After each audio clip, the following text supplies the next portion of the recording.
All right, welcome back into another episode of the Believe in Georgia Tech podcast. We are your co-hosts. That's RJ Schafer. I am Jackson Caudell, coming to you Friday, July 25th.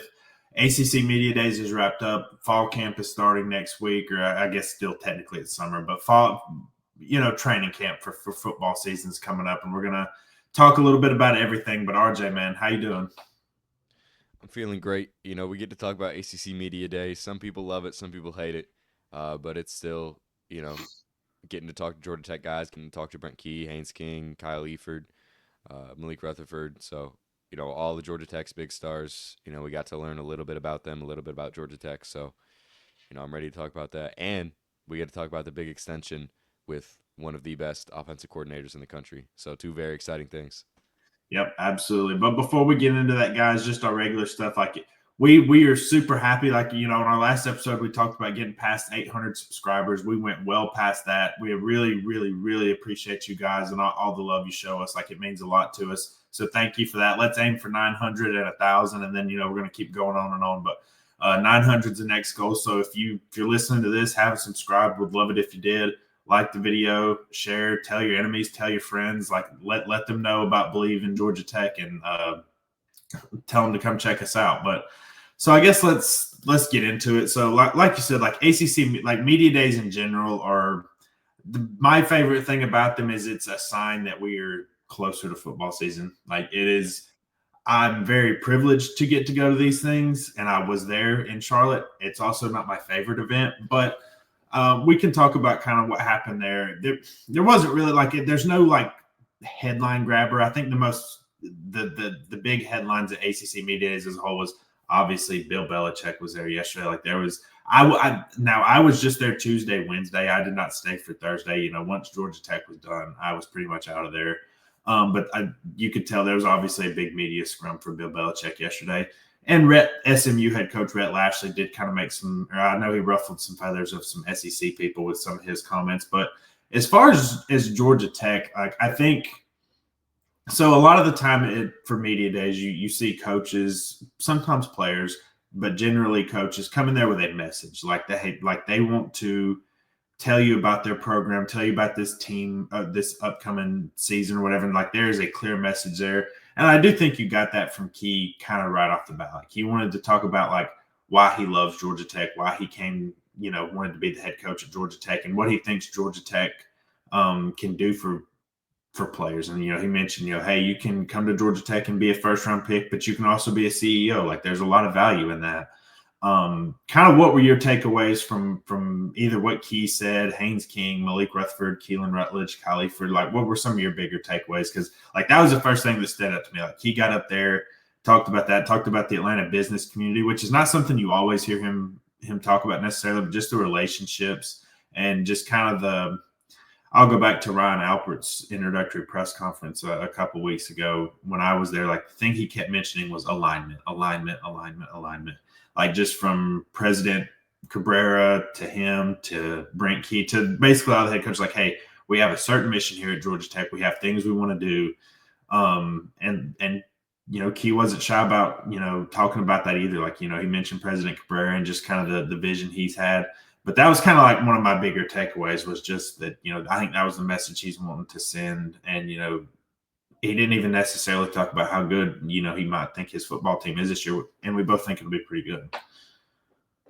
Yeah, I had three pretty big takeaways, but one of them was kind of what you touched on. It was, the culture that's being built at Georgia Tech. I mean, Brent Key talks about that at end. He talks about when you play Georgia Tech, you know the type of football team you're going to play. When teams see Georgia Tech on their schedule, um, you know what team you're going to play. People nationally, fans nationally know what Georgia Tech is.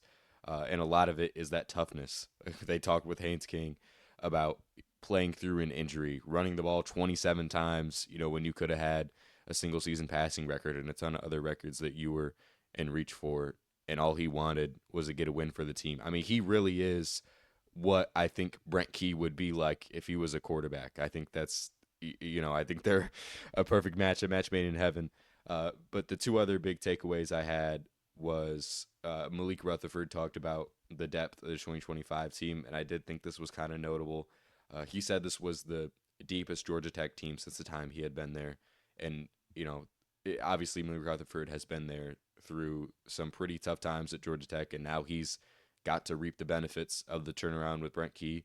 And I think he's, seen these recruiting classes keep coming in. These guys keep getting better, especially on the offensive end, talking about how, there's going to be a lot of competition in the wide receiver room.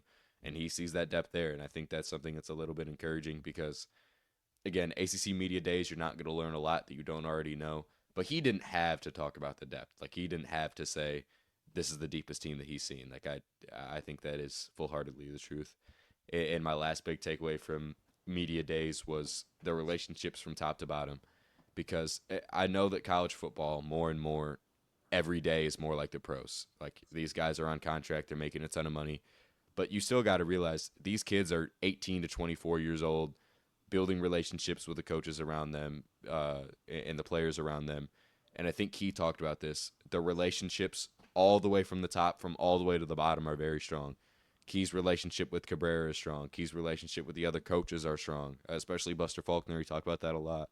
And the relationship with the players and the coaches, they're extremely tight-knit. Malik talked about, McKnight, and Kyle Eaford talked about all the defensive coaches. Haynes King, obviously talked about Brent Key. And I think there is a closeness factor, and especially with how young, these kids are playing college football, even though, you are making money now. I think building those relationships is super important for, keeping guys and, making yourself one of the better teams in the ACC, and then hopefully eventually nationally. Yeah, and also if anybody needed to know, he will play Georgia in Piedmont Park or anywhere. Like, that was he made that pretty clear. And it's kind of funny, like, when I was hearing that question being asked, I'm like, because I remember so I want to say it was like last November when that news broke that Jay Batt made the agreement and they were going to play the game in Mercedes-Benz this upcoming year.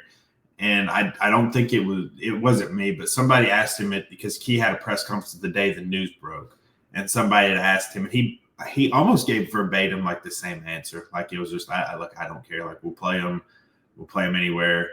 So that I thought that was at least kind of amusing.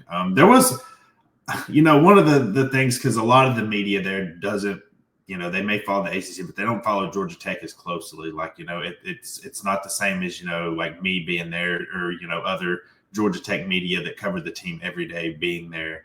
So I was kind of going into it. I was like, there's going to be so many questions about the Georgia game. And truthfully, there wasn't. And even the ones that were, like, were pretty reasonable. So I thought that answer was at least kind of interesting. Key went on to talk about, there were a few questions about Colorado, and he, was basically saying, look, I've watched a lot of film on him. I've watched like at least twice over every offensive snap, defensive snap, and special team snap since Deion Sanders took over as head coach. I think he said I think he mentioned to us in the breakout session, he watched every film, every game of like every transfer they took this year. So look, I mean, is that super important? No, like, it's something every head coach is going to do. But it's just like that was kind of the extent to what he said about the Colorado game. But he did also mention, like, hey, it's an opportunity to settle the 1990 national championship, which was split. And did mention, Deion Sanders was a hero of his growing up. So we already know that game's going to be interesting. We're going to be talking about that game a whole lot in the coming weeks. But like, he did get a few questions about him and answered them a little bit more thoughtfully than sometimes he does, I'll admit. He also, people kept asking him, like, y'all are going to be in the spotlight a lot this year. You got Colorado games going to be Friday night ESPN, Georgia games obviously on Black Friday. The Clemson game is going to be noon on either ABC or ESPN. Like, what's it mean to play in all these games? Like, well, I mean, we've been playing in them the past couple of years. Like, it's nothing new. Like, they opened in Ireland. We're the standalone game. Like, it's the most watched week 0 game, I think, since like 2019, I believe. And then, obviously the Georgia game last year was on Black Friday as well. You had some other big time games to go along with those. So it's like, I mean, his point was just, hey, like, this isn't new. Like, this is what we expect to be in. That's why you schedule these games. It's like to get the spotlight on you, but you have to take advantage of it. Like, you don't want to go out there and like, there is an advantage, obviously, to having a huge national audience playing on ESPN, like, because, you can really showcase your program. and it can also go the other way. Like, you can look not so good. So it's about taking advantage of those opportunities. As far as players go, yeah, I was going to mention, Malik Rutherford talking about like what makes this team so special is the depth that he think that they have. Like that's what makes him so different from the past years that he's been there. I didn't think there was a ton of other just super notable stuff. Again, a lot of stuff is pretty mundane. Like you're not going to get just huge just news or anything. Like it's media day. Like it's you can get up to the podium and say a lot of things you've said before. But the things we talked about, I think, were pretty notable and interesting. Anything else you wanted to discuss from Charlotte? That's all I got. All right. Well, let's move on to this broke, the Wednesday morning, which was the day Georgia Tech was going up at the podium. Buster Faulkner getting a 2-year, $3 million extension. He is now going to be paid $1.5 million a year annually, according to ESPN's Pete Thamel.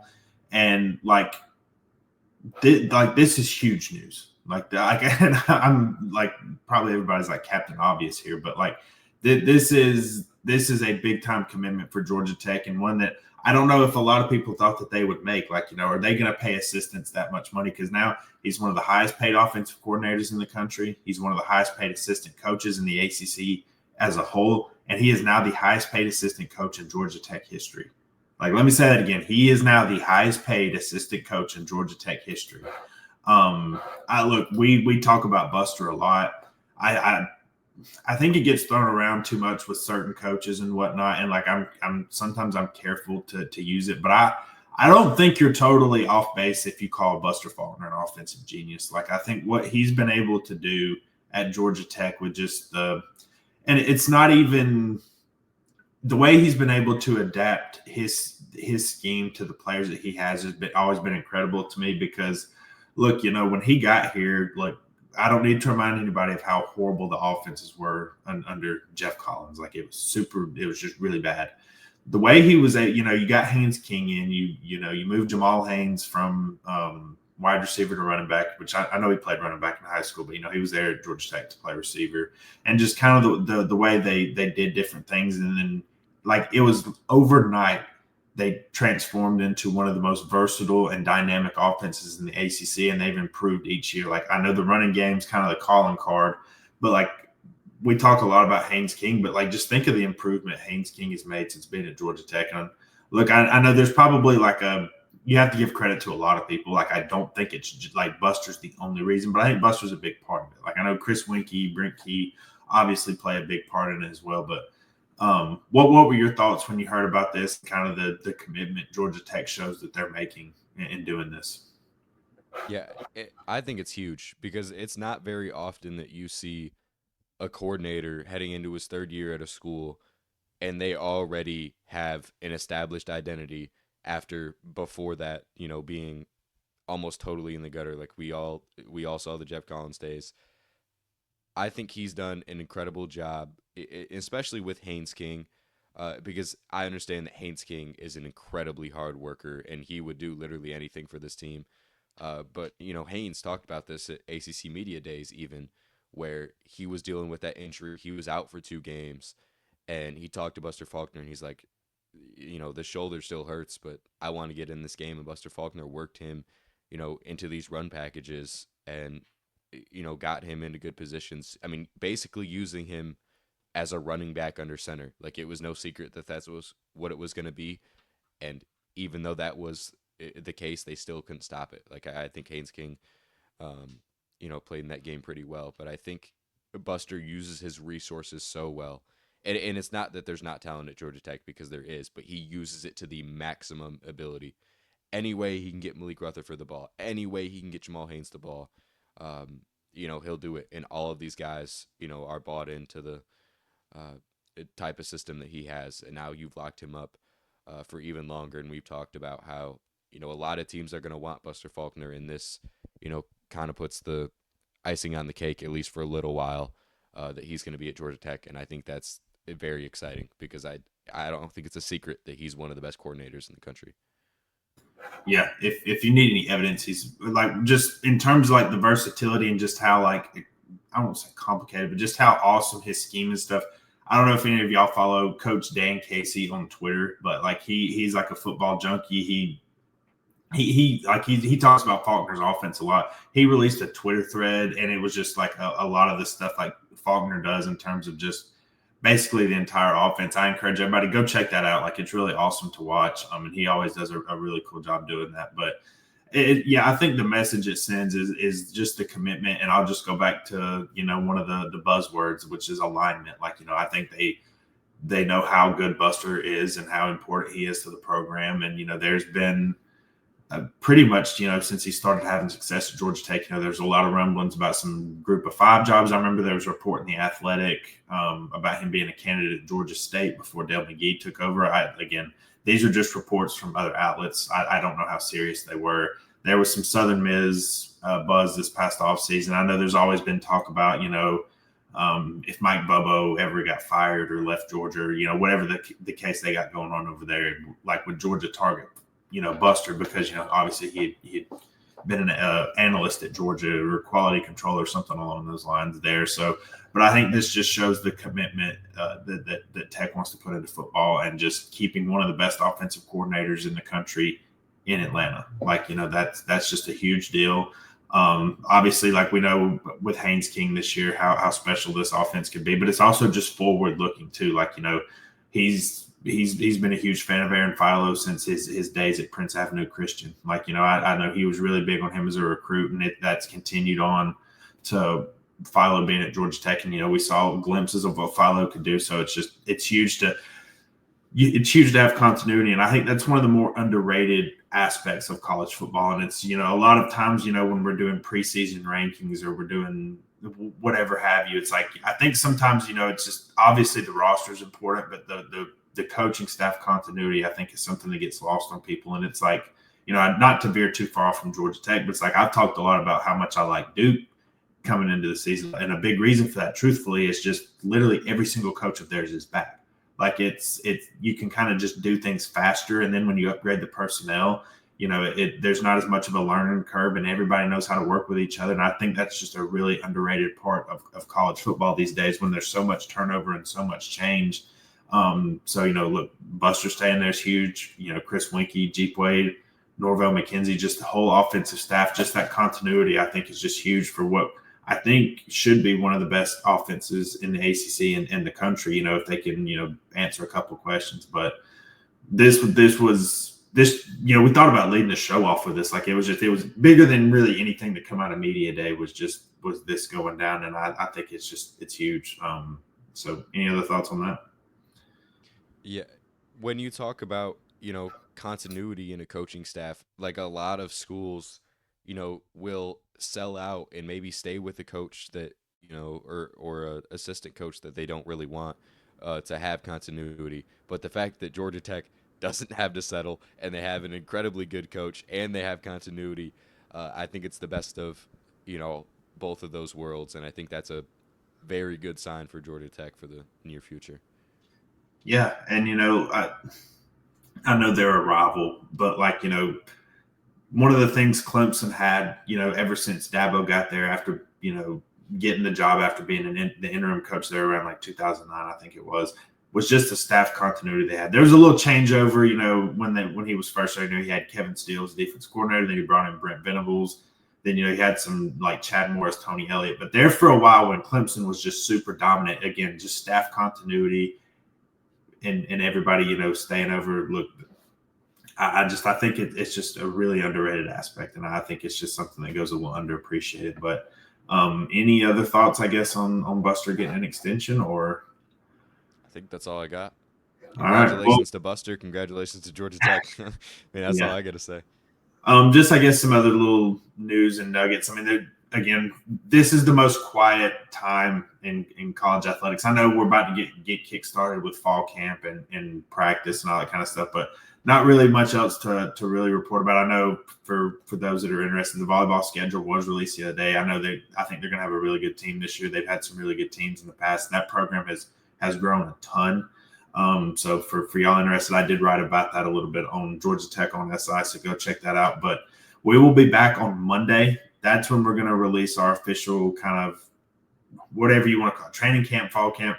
And the reason I say is like sometimes I call it fall camp, and I have some people saying, well, it's July, man, or it's August. I'm like, well, that's what other people call it. So whatever your preference is, we'll be talking about practice coming up next week and kind of just giving our preview of the roster, kind of, you know, hey, do we think these positions, what do we think about them? Is this position good enough to get to the ACC championship game? How is it in you know, compared to the other teams that they play on the schedule this year? We'll kind of do a deep dive into that, but that is going to be coming on Monday.